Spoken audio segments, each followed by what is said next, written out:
O prazo para fazer a declaração do imposto de renda terminou no final de abril e quem não está em dia será multado com um valor mínimo de R$ 165,74 até 20% do imposto devido.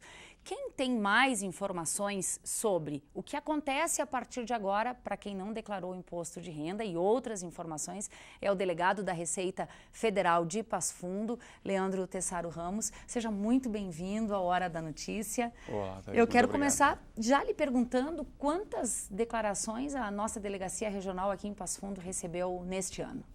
A delegacia recebeu um total de 162 mil declarações esse ano, em toda a nossa jurisdição.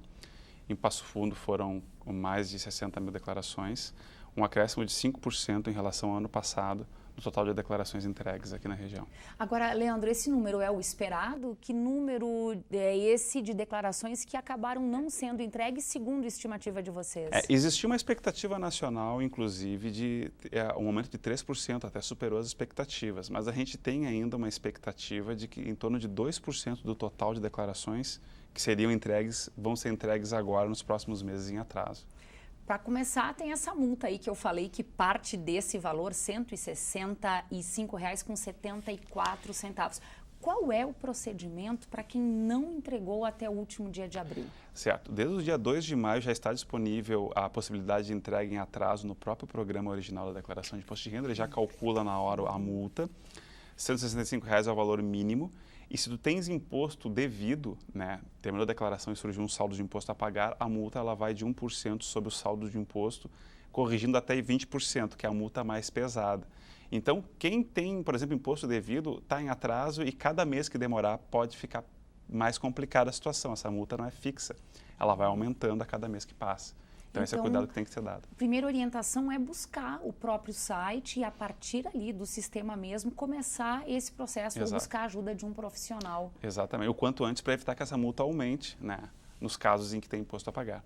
O que acontece com o contribuinte que não entregar a declaração, que não pagar a multa e nem o imposto devido? Em primeiro lugar, os tributos, né, no Brasil, a legislação prevê uma possibilidade de fiscalização em até 5 anos. Então, a pessoa fica em 5 anos sujeita a uma fiscalização e uma multa mais pesada por não ter declarado na época, além de restrições do próprio CPF, porque não consegue mais emitir certidão negativa, dificulta acesso a crédito, financiamento imobiliário, algumas aplicações, operações financeiras que dependem de CPF, passaporte, pode acabar complicando também. Então, essas consequências pela não entrega, a negativa do CPF acaba trazendo essas consequências também. Leandro, num primeiro momento, talvez num primeiro ano, a pessoa possa não ser buscada, acessada pela Receita Federal e achar que está tudo certo e que não ocorreu nada. Ou seja, há um prazo de 5 anos. Tem um prazo mais alongado, exatamente, até 2024 corre esse risco ainda.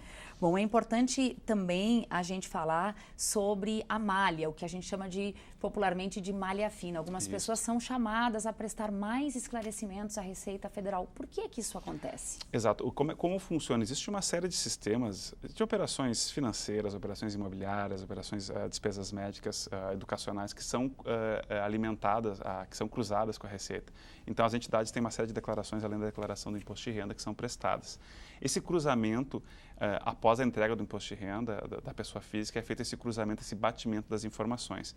Em geral, as situações de malha são casos em que o contribuinte, as informações dele não batem com os sistemas da Receita, mas antes dele ser chamado, ele consegue consultar o extrato no site da Receita e, se for uma situação que ele consegue resolver, às vezes ele esqueceu alguma informação, não tinha na época e depois não retificou, ele vai ter a oportunidade de retificar antes de ser chamado.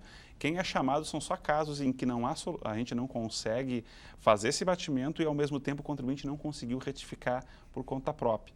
Então, um caso residual, a pessoa vai pessoalmente à Receita, no momento oportuno ela vai ser notificada, apresentar a documentação e as justificativas em relação àquela divergência, mas, no geral, algo bem simples de se solucionar.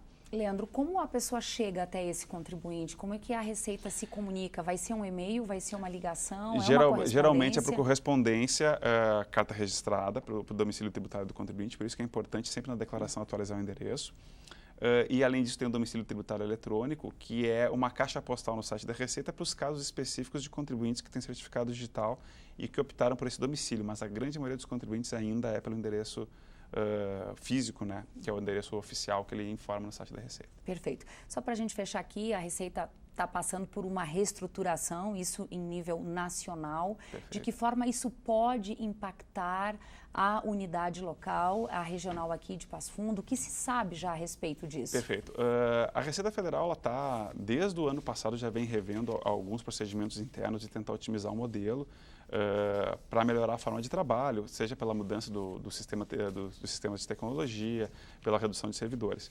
Então, já se percebeu várias etapas de processos de trabalho que podem ser simplificados.